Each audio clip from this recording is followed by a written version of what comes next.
What's your response to the accusation that Christian leaders who meet to pray and share their views with President Trump are under fire from this secular group that says the meetings violate federal law?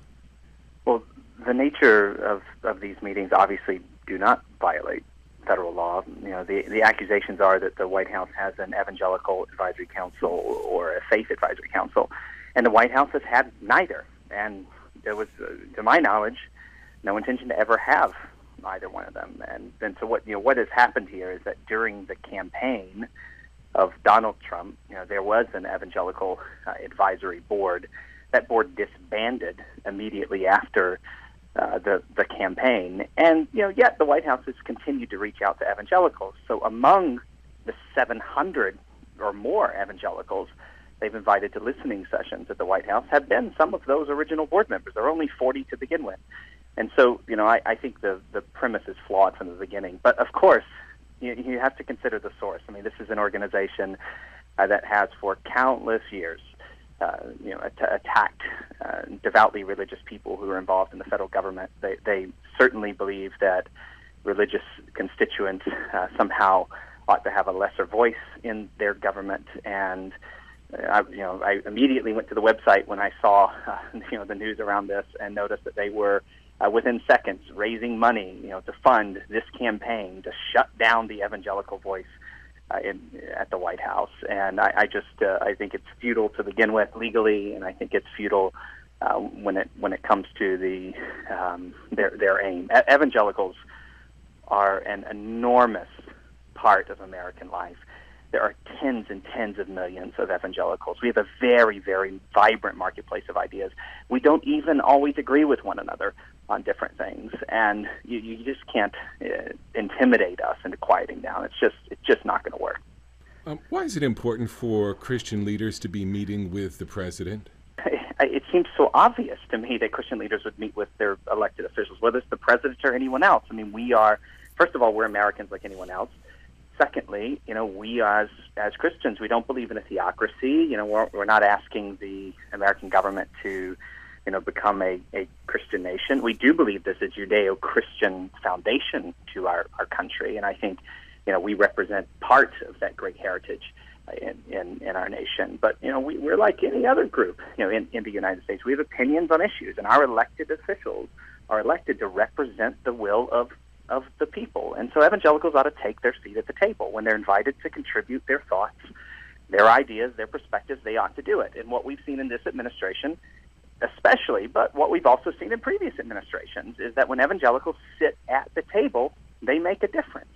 And there's a lot of talk in America about the difference evangelicals have made when it comes to religious liberty and to pro-life issues and these sorts of things.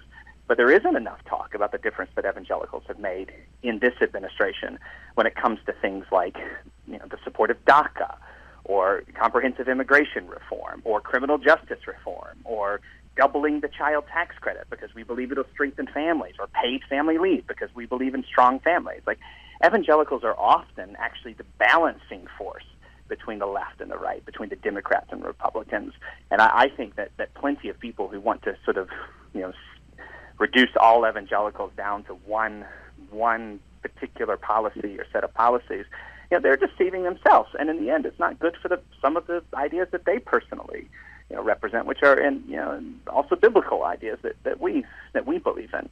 In the whole spectrum of groups that could meet with Trump, this is the group that really bothers the left, or bothers this particular group. Well, when I saw a letter from the Americans United for Separation of Church and State, I mean, I just remembered back to my many years at Liberty University. I was there for over a dozen years, and we would get these letters on a very, very regular basis, and I always found it incredibly ironic that we have this organization that is a nonprofit organization that is obviously an incredibly partisan organization, calling out religious nonprofits who are allegedly partisan organizations. I mean, the irony is just totally unbelievable. But the fact is that the White House doesn't just meet with evangelicals. They meet with countless groups, countless constituents. They meet with people they agree with and they disagree with. It's just for whatever reason, I think certain people in the media and among activist groups have decided, that every time the White House meets with evangelicals, and they ought to get, a special level of criticism, or they act like the White House only meets with evangelicals. And it is true, that this administration has a special relationship with this constituency, and as did the Obama administration, had a special relationship with certain constituencies. That's the nature of electoral politics. In the United States, the will of the people decides who's in power, and the government represents everyone, and they solicit the opinions of everyone. And they do have people that they've known longer than others. But that's not to say that they aren't meeting with other people. It's kind of funny. From the very, very beginning, we've made it clear that there is no evangelical advisory council of the White House. I don't know how many times I've said that. How many times? I've said it again and again and again.